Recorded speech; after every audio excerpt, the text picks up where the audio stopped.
Welcome back to the channel, and in today's video I'm going to show you guys how to get the face lottery filter on TikTok. It's really easy and simple to get. If you're unaware of what it looks like, it just looks like this, and basically it just keeps switching through faces and different face emotions. It's really funny. If you're looking to get this filter, just stay tuned. It's really easy to get.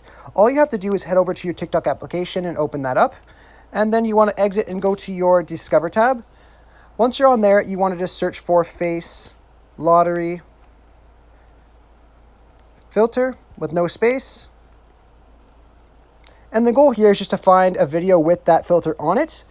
Once you find one with it on it, you just want to click on the video, and above the username, you'll see a little yellow link. So you want to click on the yellow link, and it'll open this up right here.